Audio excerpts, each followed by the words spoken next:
The dungeons beneath the Red Keep reeked of damp stone and blood, but Eddard Stark's mind was clear.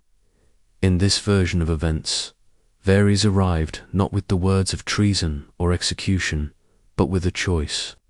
"There is a ship ready, Lord Stark," he whispered. "Take the black, go to the wall. The boy, King Joffrey, may yet allow it if you bend the knee and vanish."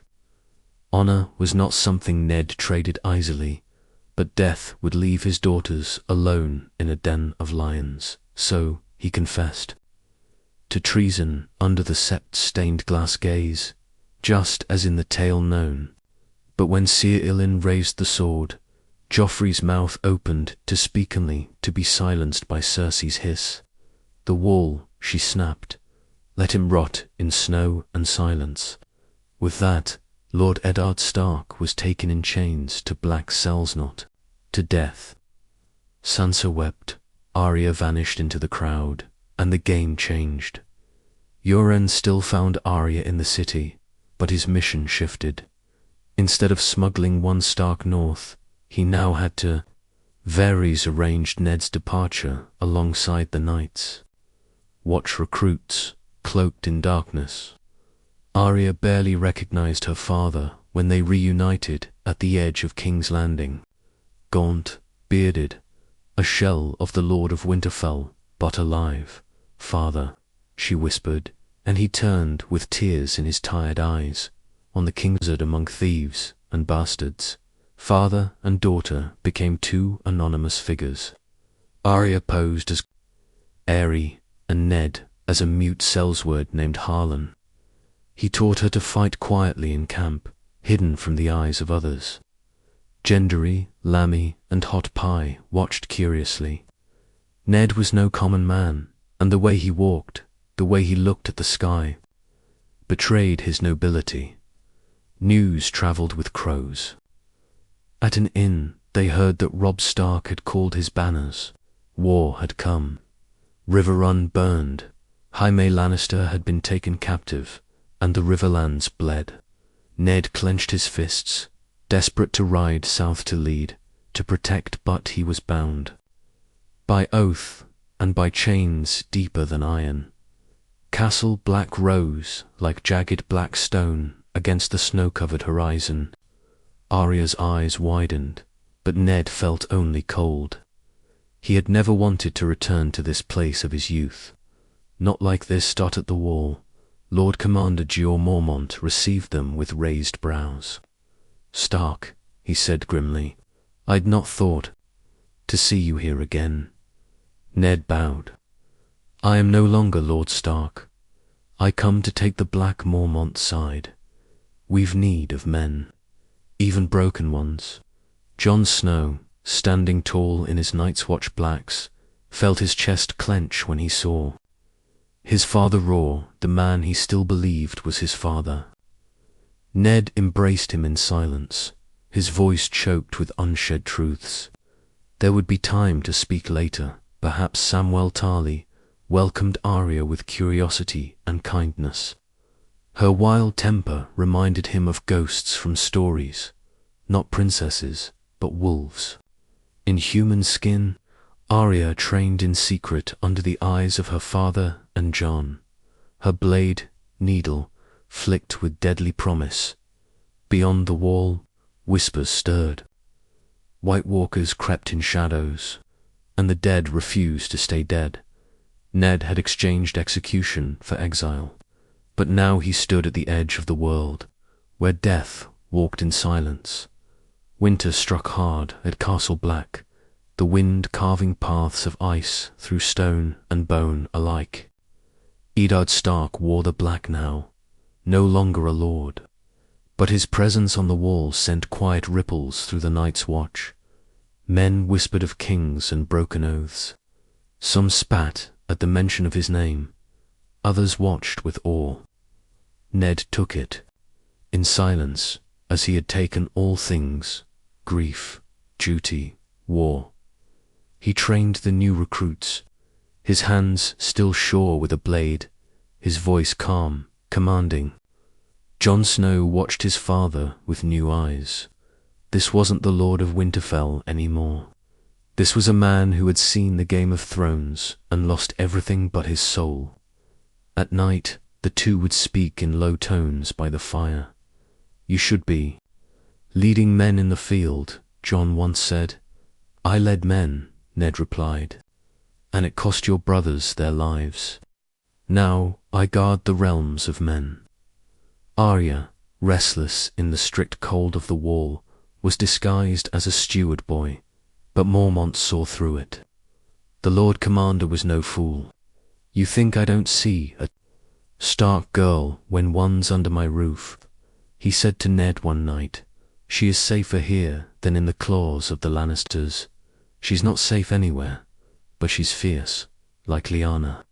Ned stiffened at the name. He said nothing, while the South Bledrob marched toward King's Landing.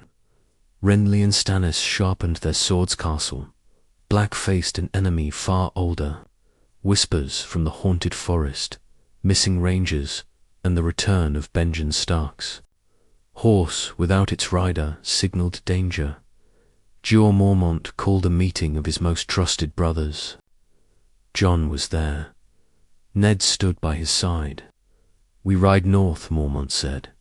"We must learn what's hunting us." Ned, though a fresh brother, was given command over a detachment. "You've led men before," Mormont said. "You'll do so."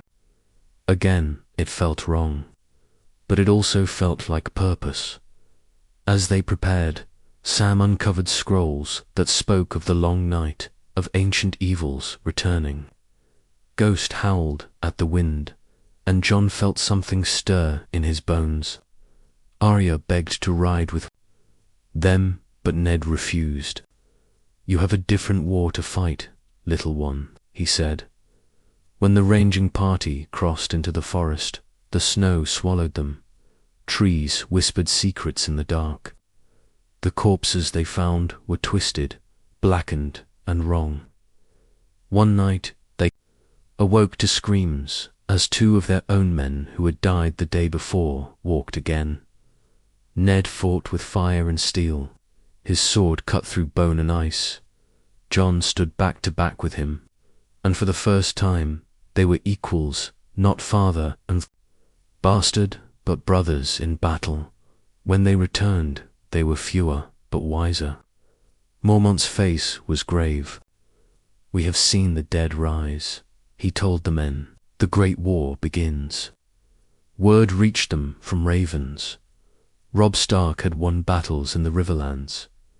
Tywin Lannister retreated. Catelyn brokered alliances, but darker news followed Renly. Baratheon was dead. Stannis claimed he was the rightful king. The capital braced for siege. Sansa remained captive in King's Landing. Arya dreamed of her. Ned wrote to Robb, warning him not of politics, but of what loomed beyond the wall. "The Game of Thrones means nothing when the dead march," he wrote. "You must remember who the real enemy is." He never received a reply. Then came the Wildlings, thousands moving south, not to conquer, but to flee. Mance Rayder, the king beyond the wall, sent a message: "We run from death. Join us or die with the cold." Castle Black prepared for war, but Ned Stark had seen enough of death to know there were no simple choices left. The wall stood as it had for thousands of years, but now it felt fragile. The brothers of the Night's Watch lined its battlements, their black cloaks snapping like torn banners in the wind. Eddard Stark stood beside Jon, watching the horizon. Fires burned in the distance, wildling fires, but it wasn't war that troubled Ned the most. It was what followed them. He had read the reports with a furrowed brow entire. Villages beyond the wall emptied overnight. Bones stripped clean of flesh, frostbitten corpses that screamed without mouths. These were not men fleeing war. They were fleeing extinction. Mance Rayder sent an envoy, a weathered spearwife named Dela, and it was Ned who met her beyond the gates. She looked him in the eye, unafraid. "You know what's coming," she said. "You've seen it." "I've seen enough," Ned replied. "Then you know this isn't about thrones or oaths. Let us through, or we all die, Black Cloak and Wildling alike." Ned brought her to Mormont. The debate was fierce. Seer Alistair Thorne called for steel and fire.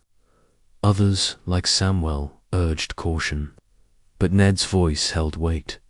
"We are sworn to guard the realms of men," he said. "And these are men, women, children. If we force them back, we push them into the arms of the dead." Mormont stared at the fire a long time. "Then we let them through, but under guard, and only after we see them unarmed." The decision split the Night's Watch. Some brothers muttered of treason, of betrayal. But the gates opened, and the wildlings began to pass, thousands of them. Not raiders now, but refugees. Arya watched from the shadowed walls, her eyes narrowed. "You don't trust them?" Jon asked her one night. "I don't trust anyone who walks without looking behind them," she said. "Neither do I," Jon said softly. Ned met with Mance Rayder. The king beyond the wall was not what he expected. He was charming, clever, and sharp-eyed. "You were once a lord," Mance said. "Now you're here, with your enemies at your gates, and still you open them. Why? Because I know what it is to protect people, not just those who kneel to you. You're too honorable for this world, Eddard Stark." "I've heard that before." Meanwhile, tensions in the south worsened. Robb Stark had taken Harrenhal. Tywin Lannister moved east. And the dragons of Daenerys Targaryen grew in fire and hunger across the narrow sea. Word came that she had taken Karth, that she gathered ships and men. Ned heard these things in pieces, through ravens and whispers. But what haunted him most was news of Sansa. She remained a pawn, now betrothed to Tyrion Lannister. It angered him, but he knew the cost of impulse. He could do nothing from the wall. Not yet. One night, the alarm bells rang. A small group of rangers had returned from beyond the wall, wounded and near death.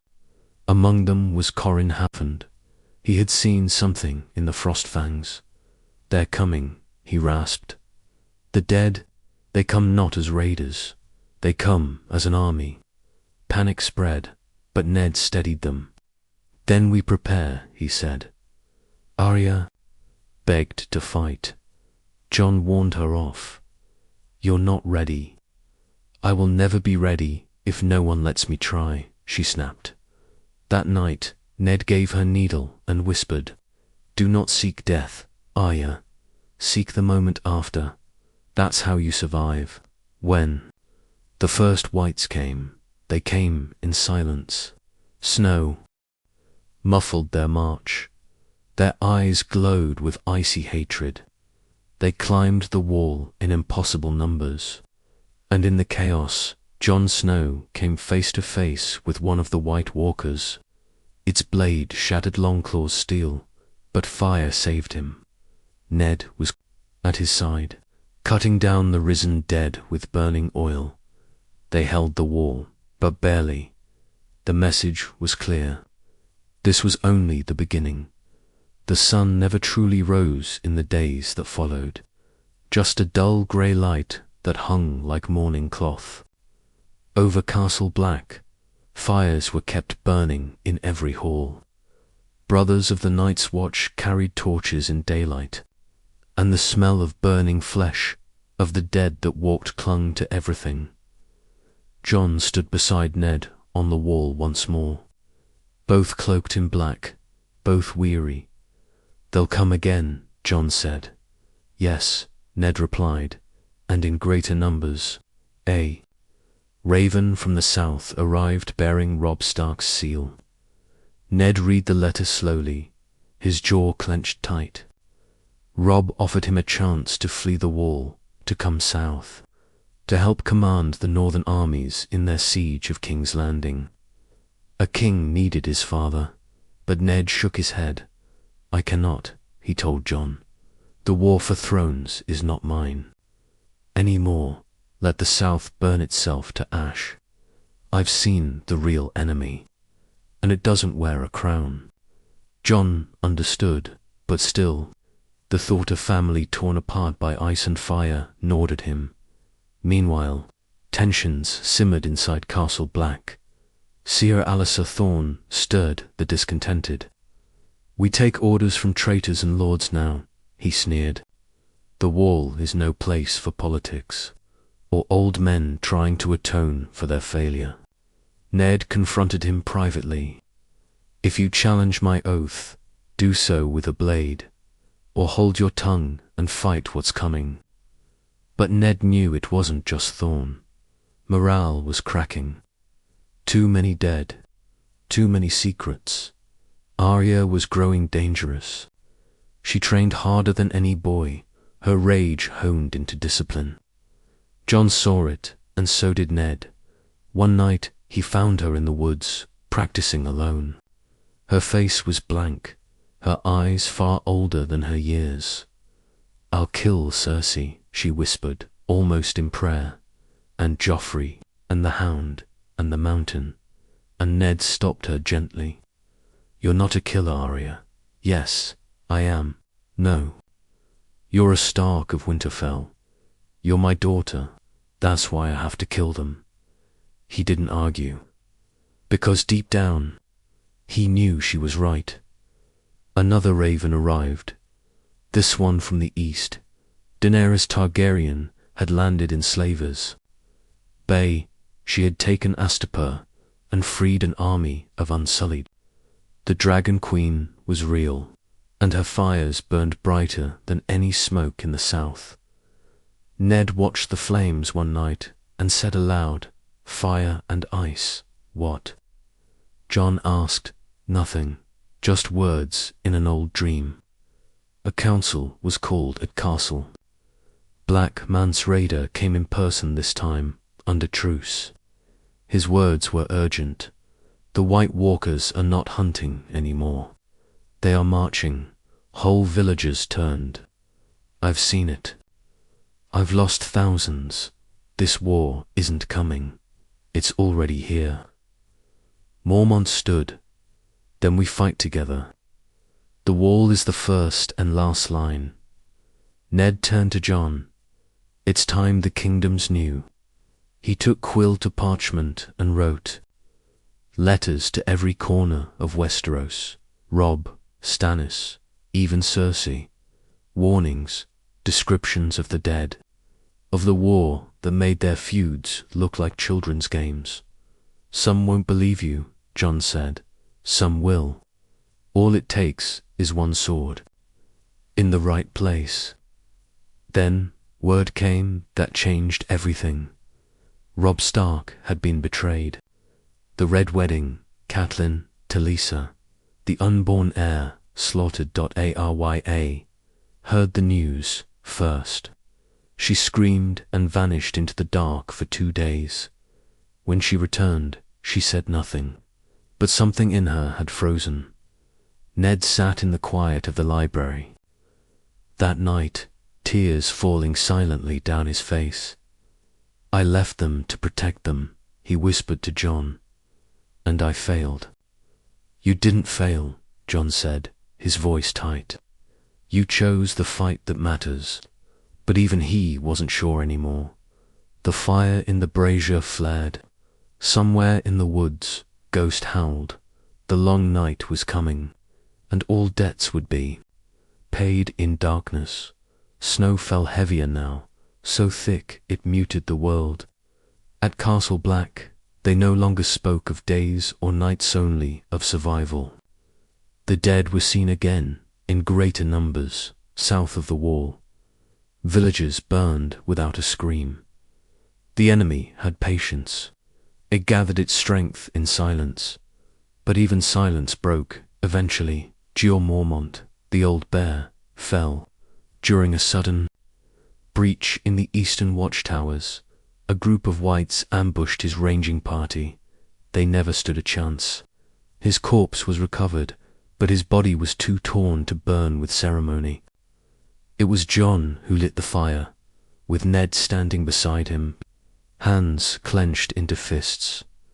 The brothers looked to Ned then not just because he was the Lord Stark, but because he had weathered death before. He bore grief like armor. But Ned didn't take command. He stood in the shadows, his eyes on Jon. "They need a leader," he said, "and it can't be me." "You're more a commander than I'll ever be," Jon said bitterly. "I'm the past, you're the future." Jon was named Lord Commander by a narrow vote. Seer Alliser sneered. Janos Slint stormed out. But the men knew who had held the line. In the dark, as Jon led patrols, fortified defenses, and gathered maps of the Wildling routes and White Walker sightings, Ned turned inward. He spent long hours in the library with Samwell Tarly, poring through records of the Long Night, the Children of the Forest, and the Ancient Kings of Winter. One night, Sam came running, scroll in hand. "Lord Stark, I found something, a record from the Citadel, buried in Valyrian translation. It spoke of dragonglass, obsidian, the true death of the walkers. It also mentioned something else, a prophecy, the prince that was promised. A song of ice and fire." Ned said nothing, but later that night, he stood before Jon's chamber door and almost knocked. Almost told him everything, that he was not his father, that his mother was Lyanna, that Jon's name wasn't Snow at all. But he turned away. Not yet. Meanwhile, Arya had vanished again. She had been seen last near the Wildling camps, whispering with a shadowy man who went by many names. Jaqen Hgar. When Ned confronted her, she stared at him with a gaze too old for her face. "I want to learn," she said. "I want to be. No one. You are someone. You are my daughter. I don't want to be your daughter if it means I never get justice." "Justice," Ned said softly, "and vengeance look the same until the blade is buried." Still, he let her go. Perhaps part of him knew he couldn't hold her, that winter children could not be caged. In the south, King's Landing was a storm of chaos. Robb was dead. Sansa was married to Tyrion, then vanished. Cersei sat with one son crowned and the other poisoned. Tywin was murdered on a privy. The realm devoured itself, piece by piece. Daenerys had taken Meereen, her dragons had grown, and the whispers across the narrow sea grew louder. She would come for the 7 kingdoms. Ned sat at the top of the wall one morning, his cloak heavy with frost, and thought of the last time he saw her, his sister Leonidine, in blood and tears, whispering a name he never spoke aloud. If Jon was the song of ice and fire, the storm was coming for him. Jon called a summit, Wildling chieftains, Night's Watch leaders, even ravens sent to distant northern houses. They needed allies, not just soldiers. Winterfell was held by the Boltons now, traitors. Roose ruled with his bastard, Ramsay. Ned burned the raven meant for them. There was no alliance to be made with monsters. Instead, he and Jon rode to Maulstown, and from there into the north under cover. Ned had not seen his home in years. What he found there broke him. The north was not united. It was starved, suspicious, and angry. The flayed man's banners flew above Winterfell, and when they reached the ruins of a small village once loyal to House Stark, they found its people nailed to trees. Ned wept in the snow. "We'll take it back," Jon said quietly. "Winterfell belongs to the living," Ned replied, "and the dead are coming." The north remembered, but it remembered bitterness just as much as honor. As Jon and Ned rode from village to village, they found no warm welcomes. The Boltons had scorched the land with cruelty. Some lords knelt, out of fear, others out of profit, and some had vanished entirely, their keeps empty, hearths cold. Still, they found flickers of loyalty, House Mormont, House Cherwin, and small folk who whispered the name Stark like a prayer in the dark. Ned never announced himself. He wore no sigil, bore no sword of great repute. But when he looked a man in the eye and spoke of what walked beyond the wall, they listened. Not all believed him, but the snow kept falling. One night, in the woods, near Last Hearth, they were ambushed by Bolton riders. Jon fought like a man possessed. Ned killed 3 himself. When the smoke cleared, only a few black brothers remained standing. They had no choice but to retreat. Back at Castle Black, word came that Stannis Baratheon had marched north, answering the call of the Watch. He rode with sellswords and lords. From the Stormlands, banners of fire and stag flapping behind him. Melisandre rode with him, red robes flowing, eyes always watching Jon. "You are not the only one she watches," Ned said grimly. "She speaks of destiny," Jon muttered, "of sacrifice.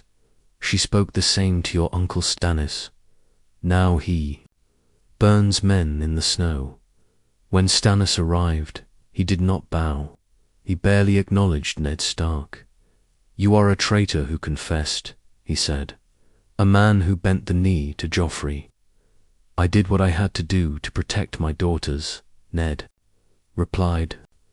"And I do what I must now to protect the realm." Stannis respected that more than he admitted. But it was Melisandre who lingered longest. She stared into Jon's eyes with hunger. "He is the one," she whispered to Ned. "The Lord's chosen the light in the dark." "He's my son," Ned said, his voice like ice. That is all. But he knew it wasn't true. Ravens came in floods now. Sam's research uncovered a hidden cache of dragonglass, buried at the old fortress of Eastwatch by the sea. Stannis sent men. Jon joined them. Ned remained behind, helping. Train new recruits, working with wildlings to man outposts, rebuilding what remained of the shattered watch. Arya was gone again. Disguises, names, lies. She had vanished into the wilderness, and no one had seen her since. Ned feared what she was becoming, not because she was weak, but because she was strong. Too strong. Then came a storm, a real one. Eastwatch was attacked, not by men, but by the dead. Whites came pouring from the sea cliffs, climbing stone with shattered limbs. White walkers strode through the ice like silent gods. Jon fought until his blade cracked. One of the brothers was dragged screaming into the surf, never seen again. The dragonglass worked, but there wasn't enough. Ned rode hard to the edge of the world, leading a second wave of reinforcements. They found Jon covered in frost, sword in hand, arm bleeding, but alive. A white's icy claw had nearly torn his throat out.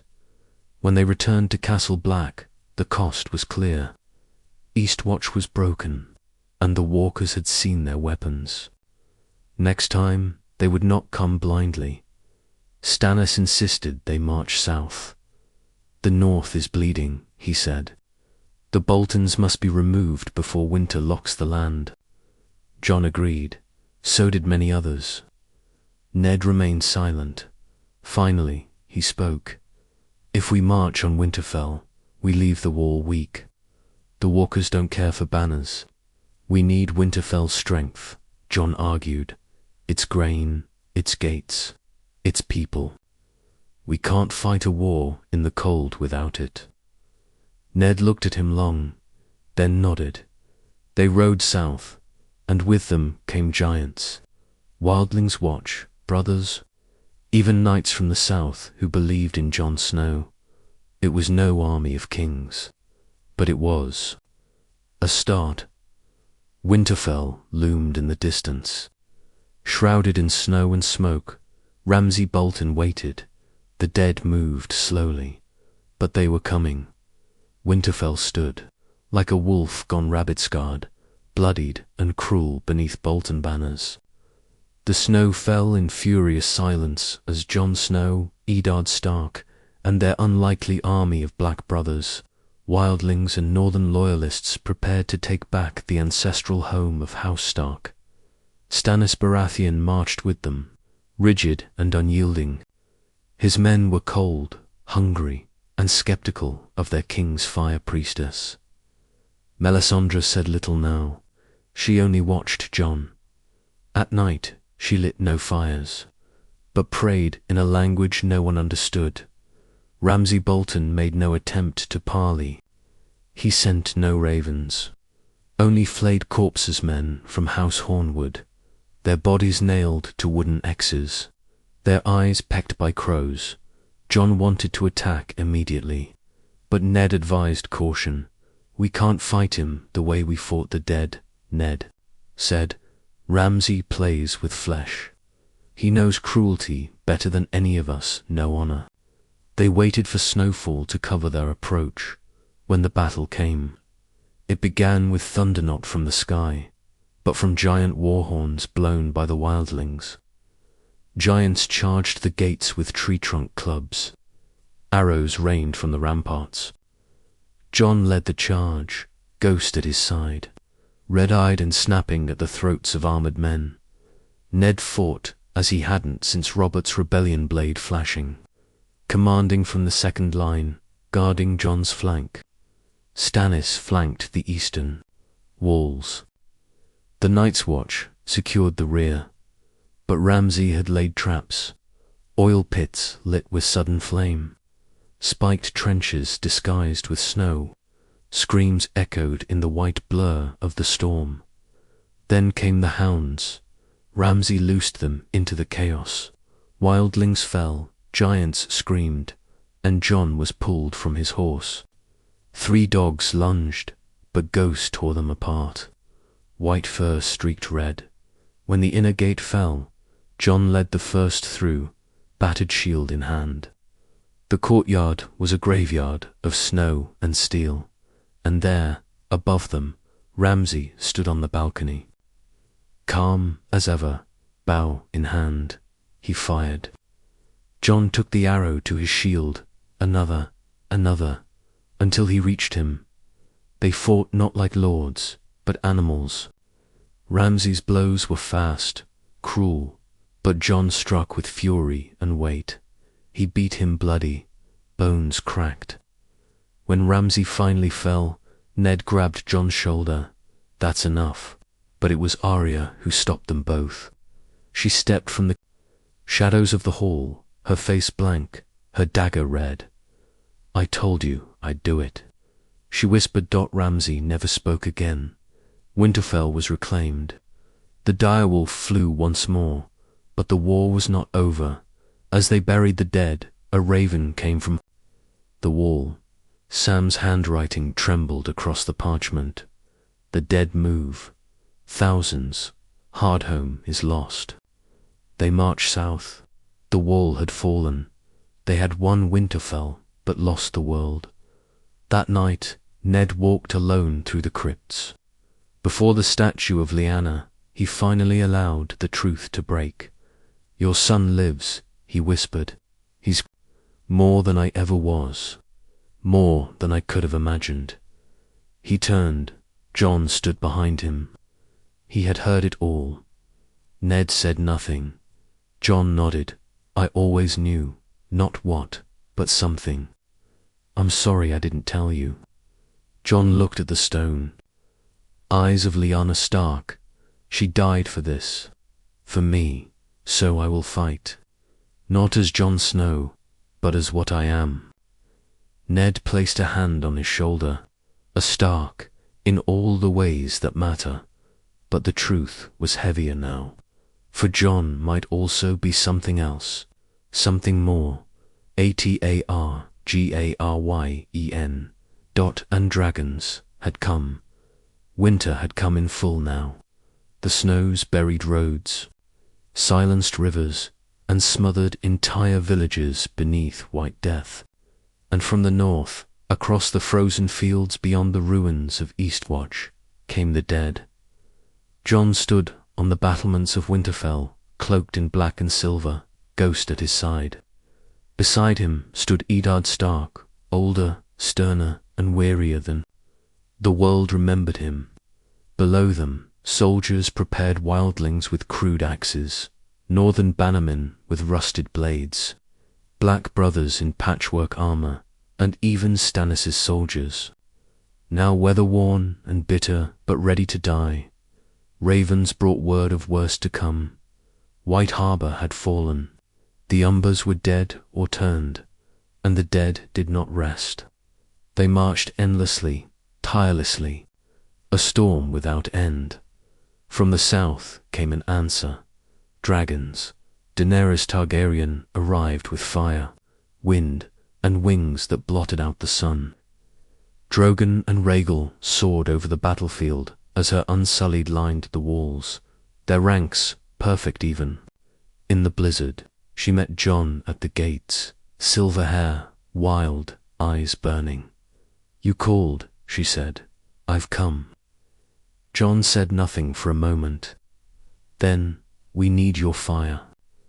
Daenerys' gaze shifted past him to Ned Stark. "So the dead lord lives after all." "I am no lord," Ned said, "and the dead walk further north than you've ever seen." She studied him. "You were the man who kept my nephew hidden. And yet, here you are." Ned did not flinch. "He's alive. That's what matters." Jon glanced between them. "We don't have time for old wounds. They're coming." The battle preparations consumed the next 2 days.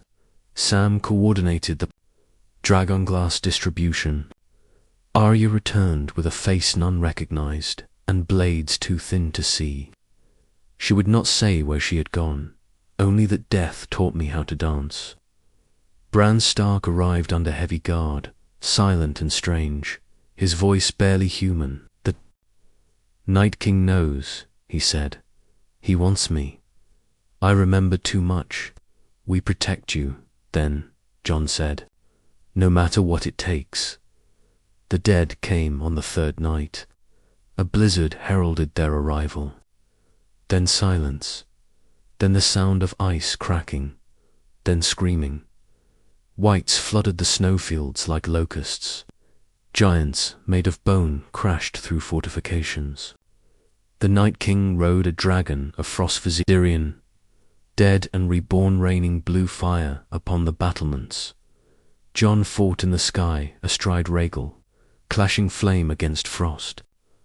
Daenerys on dragon scorched entire ranks of the dead, but it wasn't enough. Arya vanished into the shadows of Winterfell. Hunting Ned fought on the ground, sword lit by wildfire. He moved like a ghost of war, tireless, determined. When a white nearly dragged Sam into the dark, Ned cut it down with a silent fury. But the wall had fallen, and Winterfell too began to crumble. In the Godswood, Bran waited, eyes wide, lost in visions. The Night King approached in silence, blade of ice in hand. The last of the direwolves howled, then Arya struck. A whisper, a flicker of steel, a dagger. A Valyrian steel in the Night King's chest. He shattered into ice and storm. The dead fell. Silence followed. Morning came with red light across white snow. Bodies lay in heaps. Fires still burned. Jon found Ned kneeling beside Lyanna's statue in the crypts once more. "It's over," Jon said. "For now," Ned replied. "The Game of Thrones will begin again. But the true war, we won it." "You should have had a throne," Jon said. "I never wanted it. I wanted peace for my family, a quiet life. But we are Starks, and winter never forgets us. Jon looked to the sun. Then we'll rebuild, and remember all of it. Arya left the next day, heading west where no maps existed. Bran became something. More than a man, a whisper on the wind, watching all. Sansa returned from the Vale, silent and wiser than the girl who left, and Eddard Stark, the man who should have died on the steps of the Sept, remained in the north. Not a lord, not a king, just a man who kept his promises, a man who watched over Winterfell from its rebuilt walls, quiet, watchful, until his watch truly ended.